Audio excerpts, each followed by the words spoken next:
The following teaching is part 4 in a 20-part series by Dr. Ken Boa titled, Answering the Tough Questions About Life and God. Yeah, I have to admit, it's somewhat frustrating for me, but I'm doing this intentionally to limit myself to 2 sessions per question. But if I don't do that, as I say, this will be a train that'll never get off, and we'll be here for several years. And naturally, you can imagine the volumes of material that have been written on the question about the existence of God. Actually, there are over 20 books alone that I'm aware of on the ontological argument alone, let alone the other aspects, the other forms of existence of God arguments. And let me stress what I did last week as we tie this thought together tonight. I want to stress that I cannot demonstrably show you that God exists. I claim that while you cannot prove it in the sense of absolute scientific proof for God's existence, and that I cannot really persuade a person against their own understanding or their own worldview, I can at least say, let's take a look at the options that are out there, and let's see where the evidence takes us, and what kind of evidence would be germane to this topic. And again, I'll be arguing that it's a matter more of putting your faith in the right object and discerning that all of us walk by faith. Whether you are a humanist or a naturalist, the naturalist assumes that the cosmos is all that ever is, was, or ever will be, as Sagan put it. That is not a scientific statement, it's a metaphysical statement. You can't demonstrate that from science per se. Science has profound limitations that we often forget. And that there are, we said last week, a variety of forms of knowledge, and each of which require different approaches or means of apprehension. Scientific knowledge is very useful for a wide variety of things, but it will not tell you much about personal knowledge. Personal knowledge requires different instrumentation, shall we say, different vehicles. We've talked about other forms of knowledge: moral knowledge, aesthetic knowledge, religious knowledge. We have historical knowledge. All of these kinds of knowledge really are different categories of what are called epistemology, or the whole philosophy of how we know. And we were suggesting before that while science, for example, can tell you about the concept of building and developing and the theory behind building a hydrogen bomb, it doesn't tell you how or if you should use one. You see the idea? And this was Oppenheimer's problem that we alluded to last week. Here he was involved, instrumental in the formulation in the Manhattan Project of this powerful instrument of destruction. Rest of his life he lived to regret it, because science by itself doesn't tell you whether a thing is right or wrong. You see my point here? So science, while it has its values, also has its limits. And it's good for us to realize, as we said before, that there are various kinds of evidence we can use. When I talked about this idea of having to be omniscient to know that God doesn't exist, remember we drew the contrast between a circle that represents all knowledge, and I would suggest even the most arrogant person, if they needed to represent how much knowledge they have, wouldn't draw a real big circle. The fact is that we do not have all knowledge. We are actually more limited than we might even suppose. But I'm suggesting here that a better position is more God may exist as in terms of an intellectual, and then moving from there to possibilities that God in fact does exist. And we're saying, when we talk about proof, I can't give you 100% proof, but there are reasonable evidence, and we've said that cause and effect reasoning is a very helpful means. We use this every day of our lives to draw conclusions about reality. And I came up with an if proposition for you. The if proposition is a very simple one. If anything now exists, and that's on some question whether something exists now. You understand that. There are some forms of metaphysics in the East that would question that. If anything now exists, something must be eternal, or else something not eternal must have emerged from nothing. You see the concept there. There are 4 alternatives that emerge from this if proposition. Either the universe is an illusion, that is to say, nothing does exist. It's Lila, God's play. It's Maya, illusion. It is simply not really there. It's just something that is a manifestation that we really don't grasp, but that's not there. It just appears that way. Problem with, as I said before, is that nobody lives this way.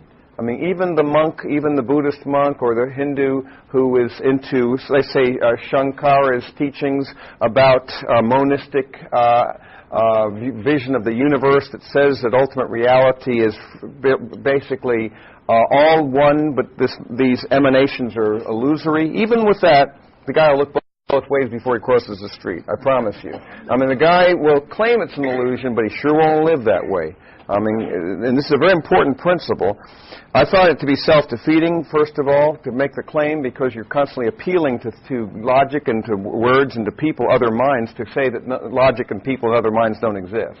You see where I'm going with that? Just as I said before, that the postmodern notion that there is no such thing as real truth out there, that it's merely a social construct, defeats itself, because you're making a truth claim that there's no truth. And in addition to that, you are living in ways that really are not livable in the way you would ordinarily live. If you say, that may be your truth, it isn't my truth, the way I'd want to work with such a person is the following. It'd be a very graphic illustration. I want him to get in my car, get in the passenger seat, and I'm going to get in the left lane, and I'm going to drive, and it says, it's my truth that we're on the right side of the road. And see how long he wants me to play that game. That's metaphysical chicken. That was the deal. The guys would get in their souped-up cars, and then they'd see who would be the chicken. You know, really a bright game. Really had a lot of point to it. But this is metaphysical chicken. See who wants to how far you're going to play with that game, and see how long you're going to believe that that's just your truth. It's not my truth. My truth is that we are, in fact, anywhere we want to be. And in fact, that oncoming traffic's an illusion. The universe is eternal, then, would be another option. And that's the most popular option that people will buy. That's why we spend more time on this. Let me jump ahead just for a moment, going back to this, because that's where we left off. But the universe emerged from nothing is, in fact, an option that very, very few people until the last 20 years entertained. You can easily see why. To suppose that everything that is just popped out of nothing is really something that really is contrary to all principles of logic and indeed of science itself. The most fundamental axiom of physics is called the first law of thermodynamics, which says that matter is being neither created nor destroyed. And for you to buy into that idea that it just whoop, pops out of nothing is for you to say, by faith, that even though, because I don't want the universe to be contingent, I'm going to defy the most fundamental axiom of physics to do that. Well, let's understand, you can do that, but that's a faith proposition, and what's your evidence for it? You see where I'm going with this? Again, it's a question of evidence. I'm only saying this. Everybody, the materialist as well as the theist, lives by faith, and the faith is only as good as the object in which it's placed. I argue then that any worldview is, in fact, is going to be embraced by faith, but the question is always going to be, is there cogent evidence that supports that position? So that's where we would go with this, and I would argue that that recently some people have come up with the idea of virtual universes that have popped out, and Alan Guth's theory of an inflationary universe kind of spawned virtual universes and a kind of a virtual cosmogony. And I find that to be unsatisfying, especially because there's not a shred of astronomical evidence for such a notion. It's a very desperate move. In fact, I find that when you look at the desperate maneuvers, when you see your opponent moving to desperation, probably a good sign that the argument is getting weak. You can easily see why. Because up until now, we were saying here that this would not fly. No effect can exist without a cause. I'm simply arguing this, that the universe is a contingent reality. It does not account for itself. I'll be giving you three evidences that actually derive from science itself. Not saying it's an absolute proof, but I'm saying that the evidence is on the side of theism rather than against that side. The fourth option, of course, is that the universe was created by an eternal being. That's, of course, where you can easily see where I'm heading. I'm not kidding you here. You already know where I'm coming from. So it's not like the illusion of objectivity, of absolute objectivity, is silly, in fact, somewhat dangerous. When people have their philosophical biases and don't reveal them, they want to have the illusion of objectivity, but the actual fact is that it would be a lot better to put the cards on the table now so we see where we're coming from, because I promise you got cards that you're holding. And it's better for us to say, here's my worldview, but I'm also interested in thinking through and asking some questions about, if this is so, where would that go and where would that go? And just come now, let us reason together, as Isaiah the prophet put it. And I argue, again, that in the, let's say, the cafeteria of choices, the options that are available to us, The more I've been able to think of the theistic position, I find it to be the most cogent, coherent, comprehensive, and consistent explanation of who we are and where we've come from. I'll mention a few comments about this. Again, just the tip of the iceberg. As to the universe being eternal, I argue that there are three scientific reasons why it's not so. Evidence for the beginning, which is the Big Bang.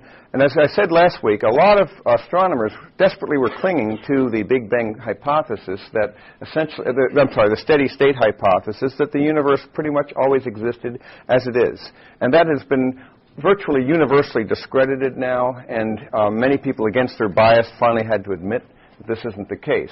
Now, the way of avoiding this is not to think about what happened before the Big Bang or what started the matter, energy, and space and time, what started it all rolling. And so we can certainly say, though, that there is consistent empirical evidence that the universe really has a beginning, and that it does not account for itself, that it has not always been there. You can project backwards. Two other ways of looking at this. I mentioned before about hydrogen, that there is a universal, virtually one-way process in which the hydrogen in the stellar cores are being fused together into atoms of helium, and this is stellar fusion, which actually animates. That's the generator of the power, the incredible power that forms what we call stars. And that this fusion, and I won't go into the detail because it goes into then heavier and heavier and heavier elements, that this fusion process uniformly moves us from hydrogen to helium, and there is no significant amount of new hydrogen being formed in the cosmos. Now, if the universe were infinitely old, what would that tell you about hydrogen? Shouldn't be any left. How is it then 98% of the cosmos consists of hydrogen, so far as we can tell? So I'm suggesting here it doesn't actually appear to be very old in that regard in terms of that process. And it is a process that's consistent wherever you look. Again, I can't say it's an absolute proof, but the evidence moves us in this direction. And that, again, it moves us in the direction, not a leap into the dark, but it seems to me a step in the light. Moving into the third area, what I call irreversible decay. And what I mean by irreversible decay has to do with the second law of thermodynamics. And I won't spend much time into it, nor will I go into all the nuances, but just a quick word here. You didn't think you were going to get into a little physics, but it won't be very bad. I'll make it very simple here. That if you have on this graph here, if you looked at the y-axis, and that represents the average energy plus mass equivalence. That is to say, remember E equals mc squared? And so you can then take mass and turn it into an energy, mass equivalence in terms of its energy and come up with a sum total, that total average energy and mass equivalence density, whether the universe is open or closed, is irrelevant. If you consider the average density is irrelevant how big it is. You tracking with me here? Whether you're not, don't worry about it. That average over time is a constant. It's neither increased nor diminished, that average density. However, the second law says, while that may be true, that the average useful energy plus mass equivalence density is declining as time goes on. It looks more like an exponential decay curve that moves down and then begins to asymptotically approach zero as time progresses. Never quite reaches zero, but this useful, what I mean by useful, let me give you an example. I take something like this book here, and I apply mechanical energy to this book, and I move it a foot across this and knock my pen over in the process. I move it a foot across my briefcase. What's just happened? What happened to the energy that I put in there to make it move? Where'd it go? Didn't disappear, did it? It actually got converted into heat energy, heated up the molecules ever so slightly, and that's now been dissipated. There would be a way, if you could retain that, you could actually recapture a good deal of it if you have a fairly efficient machine to do so, but you can never get 100% back. That's why there's no such thing as a perpetual motion machine, because the fact is you're always losing. What comes out is always less than what goes in terms of energy distribution. It requires an infusion of energy in order to sustain the movement. You tracking with me? The universe is like that. It's like a clock that was wound up at one time and it's wearing out. It's as though you wound up a clock and as it goes down, it goes like this. Wound it up here, moves down ever so gradually. This is why there are a very limited number of ordered states on your desk, but an infinite number of disordered states on your desk. And that's why your desk, anything left to itself leads to maximum disorder, chaos, and randomness. Basically, leave a car alone for 20 years. What happens? Leave anything alone for 20 years. What happens? By the way, you can relate that not only to heat exchange and thermodynamic exchange.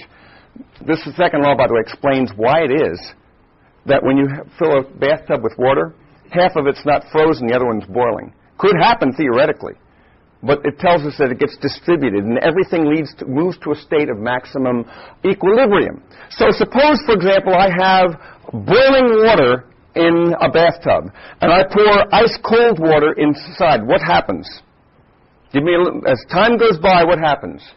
It gets eventually uniform. Enough time, what will happen is that coldness will go down and it'll reach a uniformity. That's why it's happening here, that theoretically it's possible that all the air molecules, all the oxygen molecules and so forth could all be packed into 1 cubic inch over there in this room instantly. And we go like that. Why doesn't it happen? Because this law tells us that things get distributed uniformly. Tracking with me? But the problem with that is it means that things lead to their natural lowest common denominator. Anything left to itself without an infusion of ordered energy will decay, run down, and become disordered. It's what's called entropy. Entropy is a measure of disorder, and time zero moves in the direction of increasing entropy. And so things left to themselves, by the way, you could apply that not just to the cosmos, but to relationships. Just leave it alone. It's not going to get better. It requires an infusion of order in life. The fact is, though, with the sun, we say, oh, but we have a limitless supply of free energy coming from the sun that can provide order in the world, right? Problem there is, though, there has to be a metabolic motor to take that energy and turn it into something useful. Because this sun, the light just flashing down on there, won't do you a whole lot of good. People have talked about, for example, the primordial soup. I'll be generous and say we've got beef stew there, which is actually much more rich in the needful elements, in the organic elements you'd need to provide. And if you irradiate that with sunlight for 1 billion years, what do you get? Pretty rancid beef stew. So it's not going to get more ordered. Things left to themselves will not. This is the way it works. Even under the ideal conditions, things do not become more ordered. Actually, with time, they become more disordered. Anything like this. And so what's the interesting thing? There's 2 interesting points in this curve, and again, I'm not going to spend much time on it. This is an interesting point here, and this is an interesting area there. The reason why this first area is interesting is because I have to make it a dotted line. What is above that line in terms of useful energy here, you cannot have more useful energy than there is total energy. So what you would have, if there was time before this, it would look like this, where you would have the total energy would be such like that, and at some point, a finite time ago, it began to wear out like this. But you cannot have more useful energy than you have total energy, so if you press it back far enough, there seems to be an origin point. Call that T sub naught, like that. And that before that, if there was time before T sub naught, it would require some universal agency everywhere in the cosmos in order to take randomness and disorder out and infuse order and complexity within so that things would sustain a perfectly useful state. The only agency that could possibly do such a thing would have to be omniscient and omnipresent, beginning to sound like you'd need a god to sustain the universe before this point. This is not something I'm making up, by the way. This is just... And also, but the other thing you can have... I'm really not making this up. What we have here is the hated so-called heat death of the universe, because given enough time, the level of useful energy in the cosmos will begin to be so diminished that eventually, left to itself, the cosmos will not even be able to sustain the simplest living systems. Ultimately, it'll wear down. Now, it turns out there are more recent estimates that estimate now instead of 5 billion years, we only have maybe 500 million years to go. No, not even that. 500,000 years, I believe, before, golly, what are we going to do? 500,000. Not that it matters a lot for us, but what it means is that on our particular planet, it'll become a cinder. And that, therefore, the solution is to go to another sun and all that. Eventually, you're going to run out of systems, besides which it turns out that there are an incredibly small number of systems that could possibly sustain life. That's another story. I would recommend you read Hugh Ross's book, The Creator and the Cosmos. The universe is so incredibly fine-tuned that the probability of another planetary system that would have all the conditions needful for sustaining even the simplest forms of life is so small that there's about 1 chance in 10 to the 20 against there being one in the cosmos at this particular level of understanding now. Not a good probability. But that's another story. In other words, I will argue then the SETI, I don't care how long you go on it, you're not going to find something out there if my understanding, it's not, again, something I'm making up, it's much more refined tuned than we ever guessed it to be. Left to itself, the cosmos would wear out. Scripture, by the way, says that that's exactly so, that the universe is wearing out like a garment, and that God himself will himself invade history, and the redemption of nature would take place when he himself speaks a new creation into existence and pulls this one away. Remember, this existence was spoken into being, according to Scripture, through the one who spoke that energy into being. All things, remember, are slowed down energy, and remember, nobody knows what energy is. Which means that all things can be reduced to something nobody knows what it is, energy. Very mysterious concept. If this proposition is true, and I think it covers the bases, the only other option you've got is that it was created by an eternal being.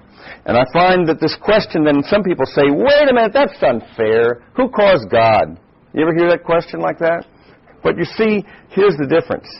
That God, the universe is a contingent reality, but according to Scripture, God is a necessary being. A necessary being is a being whose essence is existence. Let me repeat that. A necessary being is a being whose essence is existence. It is impossible for him not to exist. In fact, there is never a time when he was not. So to say where did he come from is to limit God to space and time categories. He himself transcends them. Who made the unmakeable being is a nonsense question because he's unmakeable. By the way, there's a difference. He's not self-created. He's uncaused. You get the difference? He'd have to exist for himself to create himself. That's not what we're talking about. He is an uncaused being. He always exists because he transcends the boundaries of time and space. And let me tell you, friends, I don't know what I'm talking about with that. I have no idea what it means to transcend those boundaries because I'm locked into space-time categories of thought. But he transcends that by so much as we transcend a slug. In fact, a good deal more than that.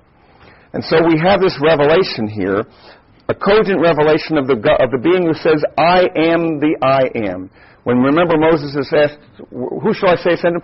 Say that the I am, the I shall be that which I shall be. The self-existent God. I am the Alpha and the Omega, the beginning and the end, the first and the last. I am and I was and I always will be. Unchanging, immutable.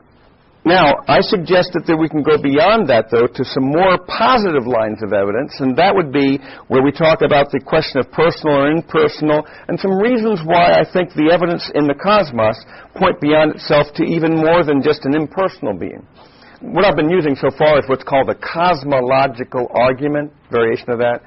What's that word cosmos mean? Greek word for world, or the universe. But there's a teleological argument as well, an argument from design. If I gave you a radio, and it has capacitors and resistors and transistors and wires and so forth, and said, here's this radio, it was an amazing thing, there it was in a sand dune, and it was, I tell you, the thing was just created by itself. It's the most amazing thing. And you'd think I'd need my head examined, because immediately you look at this thing and you realize, at first you'd say, what does this mean? But when you begin to put it together, I remember when I was once in high school, and I created what they called a super heterodyne, which was this simple, silly thing. And I had, my breadboard was too small, so I kind of made all the wires go up here. Actually, I realized I have a great work of art, because it was so bizarre looking. I had tubes hanging up here and things like that. It was a rather interesting piece, but it really did work. It's a radio. But at the same time, you look at the thing, and it would not require a lot of analysis to realize this stuff is not here randomly, that there seems to be a purpose, an order, a design. And in fact, if this wire is placed anywhere else, it will not work. It functions only if it's built correctly. You see where I'm going with this?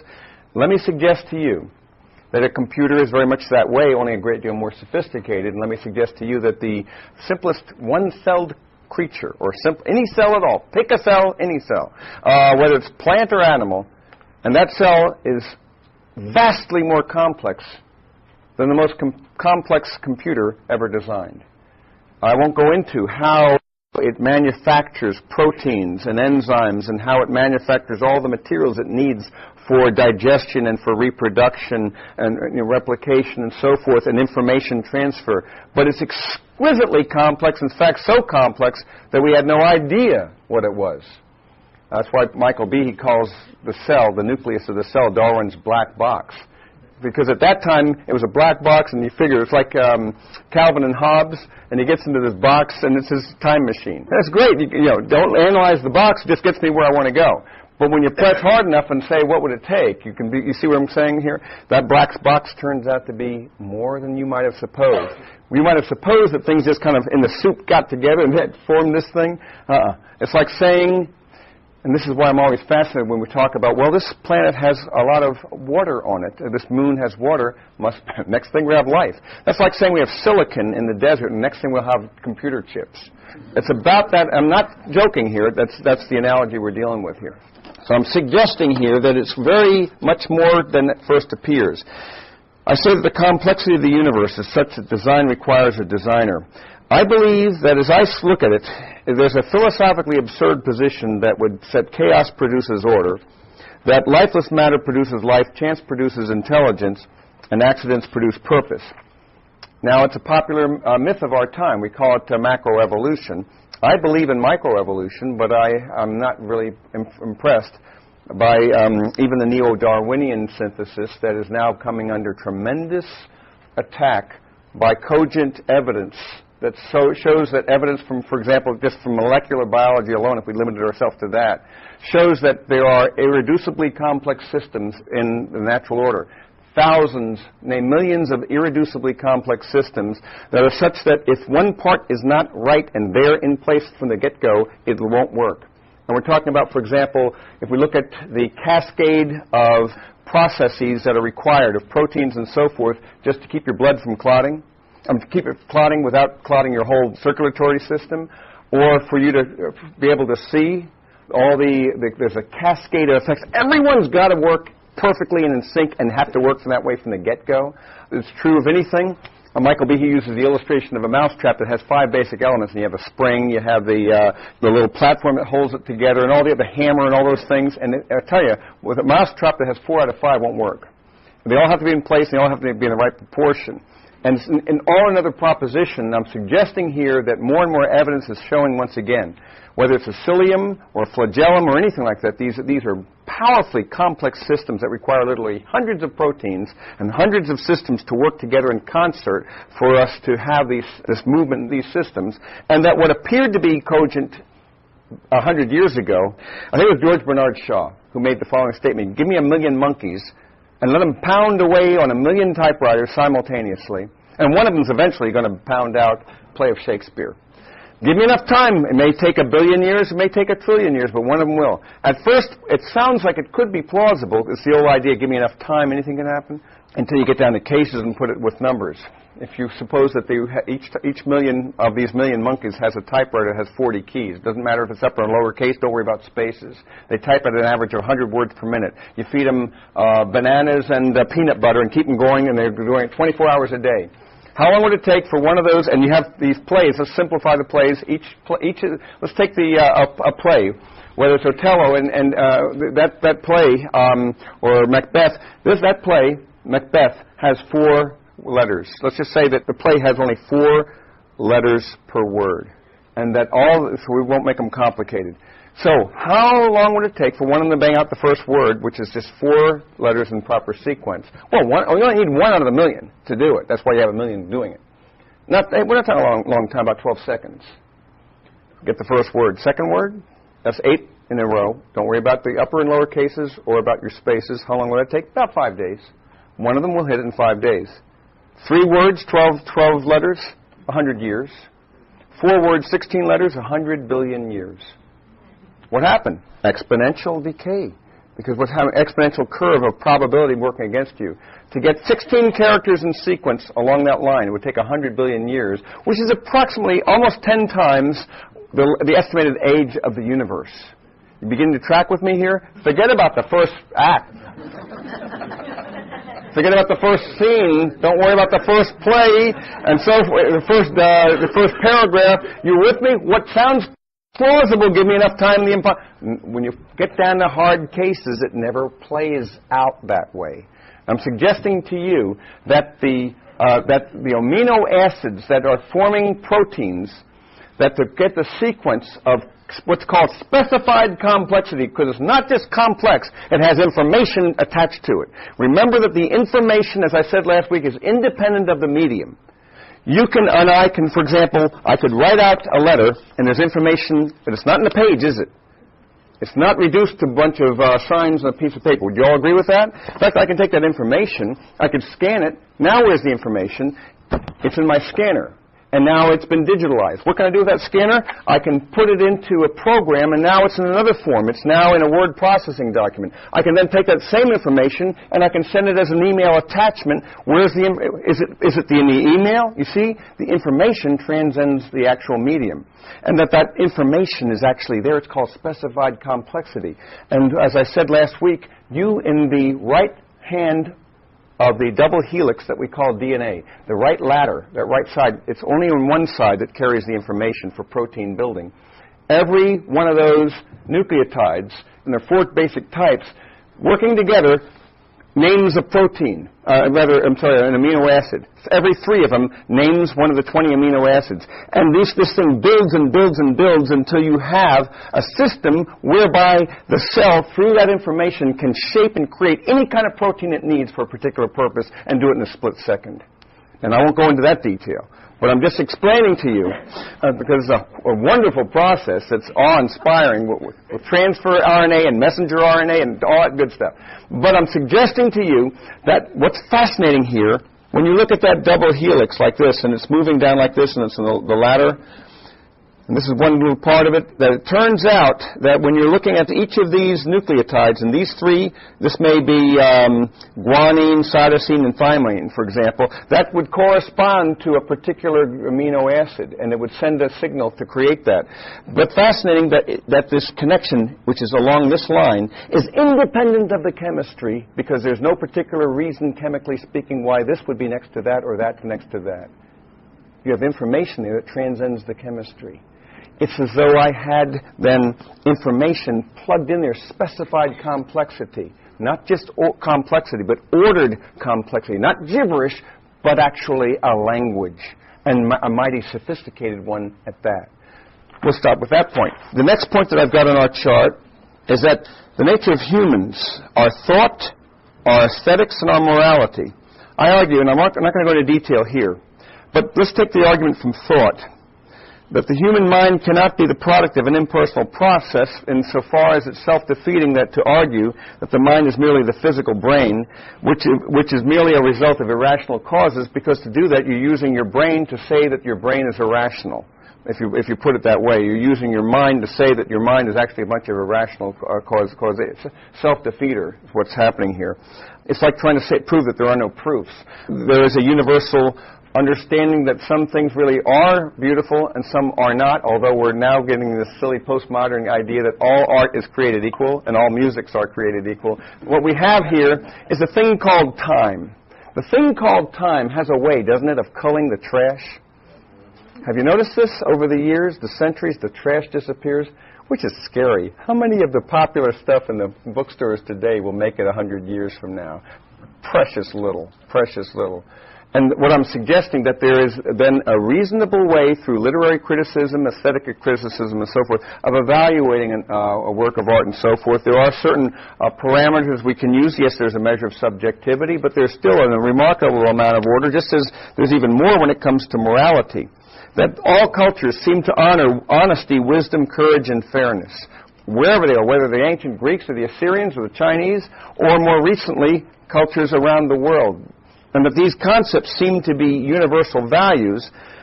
And every time you make a comment on the moral level, for example, every time you criticize or praise, the skeptic says, how could you be so selfish? What's he appealing to? Or suppose I tell the skeptic, you know, why would you object to the fact that this particular guy enjoys date rape, and it happens to be your daughter? You can immediately see where he's not saying, well, that's just the way I'm culturally conditioned. I can promise you the guy would be mighty upset if he found that out that happened to his daughter. And he'd know that it was right, wrong, and absolutely wrong. You see where I'm going with that. That we do have really a concept of that, because every time we criticize something, we're appealing. How could you be so selfish? Or any other number of things that we use, or anything we say is beautiful, everything we praise, something that's worthwhile. I'm suggesting that we appeal to some kind of standard that we are hoping that others will acknowledge is really more universal than just something totally irrelevant. For example, a person who is, my thing, why are you to condemn me if I happen to be a pedophile? What's that to you? You see, I'm not getting in anybody's way. And you see where I'm going with that? There are certain things that we know that murdering this baby here is probably not a good idea to do. We just have a certain knowledge of that. Torturing babies just is something that we have a pretty good idea that may really not be just merely in my opinion, that there's something wrong. We live this way. We understand this. And I'm suggesting that these things require something that points beyond themselves, not an impersonal source, but rather something personal, because you cannot ultimately talk about personhood and suppose, as I see it at least, that personhood is inferior to impersonal forces. Personhood would consist of intellect, emotion, will, volition. And it seems to me that something that lacks those qualities is not superior to, but in fact inferior to. At least this is the way as I look at it. And I'm suggesting here that these arguments don't provide the kind of absolute proof that will overwhelm a person who chooses to reject God. Please understand that. I'm not saying I can prove these things. I'm just saying that there's a reasonableness of faith in God that seems to comport better with the way we live and think and breathe in this world than that the other opposition or other viewpoints are so. We live more consistently as if things really are right and wrong, true and false, and beautiful and ugly, in spite of our postmodern culture, if we really think about the way we order our lives. Now, suppose a doctor, though, told you, and suppose you have a choice that you have to make, and a doctor told you you have a 50-50 chance of survival if you take this operation. If you go through the operation, 50% chance you'll survive. If you do not, you'll die within about 2 months. Which one would you take? Most people, if they're thinking, would probably go for the operation. What do they got to lose? You see, Pascal's wager, and again, it's convincing to some and not to others, and I'm not developing it as he does here in our time frame. But Pascal's wager talks about the fact that if a person really bets the farm on God's existence and character, another person chooses to bet the farm that he's not existing, the person who does the former, if he's wrong, loses very little.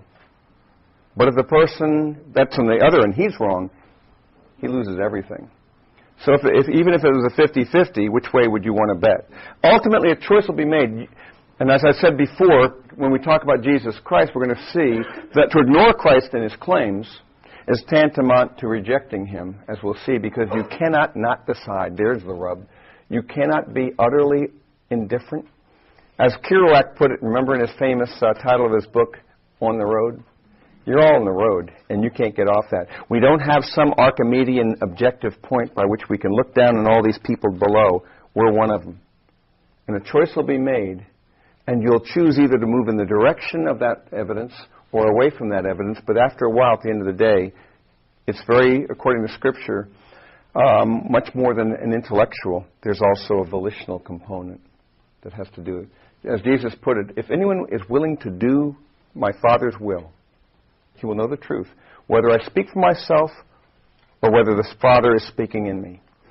So there seems to be a condition of actually more than just the intellectual, but there can be emotional factors as well.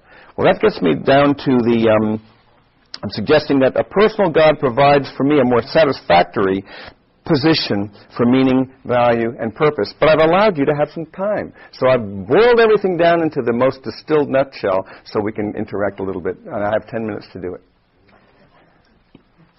See how I squeezed it all in there? Yeah. Gus? What about the argument of people like Jefferson, the deistic argument that God simply set the universe? Yeah, the idea there is that you have a kind of a clockwork universe. God wound it up, and then he went on a vacation, so he's the Deus absconditus. He's absconded, and we haven't heard from him since. He's maybe around, haven't heard him. And Jefferson's notion then would be this, that thus all the accounts of Jesus' deity and the claims to the miraculous make no sense because God will not actively involve himself in the affairs. His action in the world will be something that's very indirect. Thus, Jefferson's Bible, as you know, Gus, was a cut and paste job where he basically, literally, and he actually took the scissors and cut out all the bits in the Gospels, the 4 Gospels that alluded to the miraculous in Christ's life and to his divine claims, put them together. What you had was the Gospel according to Jefferson, not the Gospel according to Matthew, Mark, Luke, or John. You can do that. At that point, though, what's his authority for truth? Yeah, and his own subjective notion of what's correct and wrong. But I would rather pin my expectations on the Jesus of history than on Jefferson's reconstruction, or shall I say deconstruction of history. So you have this idea that was popular for a period of time, though deism now has fallen on more hard times and has been more replaced by a more, what I regard to be a more honest position of naturalism. So either God is active in this world, and there are 3 ways in which you can do this. Directly, indirectly, or by letting things have their course. Or he's not. Question I saw, yes. I was in a debate with a friend of mine about this very topic, and one of her questions was, if we're made in God's image and God gives you logic, how can you believe, basically, that about Noah's Ark and about the Red Sea and all these things? And I said, well, you have to have faith, which I couldn't really explain versus her logic. And then also, I was asked if Jewish people are the chosen people and God would never leave them, how do you explain the Holocaust? So I need some help. Right. By the way, it's a good illustration. When a person's asked questions like this, there are variations of these 12. Each of these 12 are categories. The first one being, isn't the Bible unreliable here? The second one has to do with the fairness of God. And so what I hear you asking is this and this. Let's focus on this one here and talk about this. Or if you don't know the answer, you know what the best thing you can do? Say, that's a great question. Let me think about that and come back. Let's get together and talk about it. This way you give yourself an opportunity to think about it and get some thoughts. Why make it a debate? Why make it an argument? Why not admit that's a great question? I hadn't thought about that. Let's get together and talk about that, and I'll see what I can find. Let me promise you there are good materials that are out there that describe this. For example, Wendell Berg wrote a 2-volume series called The Origin of Species Revisited, in which he discusses those very issues vis-a-vis the Ark in very great detail. And I would certainly commend that for you. But he discusses that. It's not as preposterous as it at first appears. People suppose, oh, come on, how could that possibly be? As you understand, though, please understand, I don't want to prove too much. You do not have to buy into flood geology in order to be a person who embraces the Genesis account. There are, in fact, varying views within those who claim to believe the Genesis account. Some hold to a local flood, some to a universal flood. And I used to try to prove too much. In a situation like that, I'd say, that's a nice thought. Even believers disagree as to whether that was a universal or local flood. The bottom line is don't try to prove too much. The Genesis account talks much more about the who more than the how of the created order. I say, let's focus on let's major in the majors, and then we can talk about the minors. What's the major? You know where I always want to get a person? I want to get a person ultimately to consider carefully and cogently make an intelligent decision, that is to say, a well-informed decision about who this Jesus claimed to be. You can reject him, but it would be prudent for you to at least avail yourself of the first-hand data, the primary historical documents, because most people reject Jesus flat out of hand without having ever really wrestled with the gospel accounts. And I argue that actually it's far better for a person for intellectual credibility to examine the claims directly, firsthand, not second and third, to get one's opinion. So I always bring it back to that. There are materials I could suggest along those lines that deal with the Bible and science issues, And one could give them such a book, and they could discuss that on their own. But at the end of the day, the most important deal will have to be the whole matter of who this Jesus was. And, of course, that's where we're going to be heading. So there are good materials that I could refer one to read, and that was one of them that I suggested. I think, by the way, J.P. Moreland, who edited a book called The Creation Hypothesis, would be a very good book to give to such a person that you just mentioned, because it'll show there's a good deal more cogency here from the scientific perspective along the lines of theism than one might have thought there was. Most people have never heard the wealth of material that's available. They have not been exposed to that. Most people have only been exposed to, at best, a Sunday school knowledge of this stuff, and it looks like it's found wanting.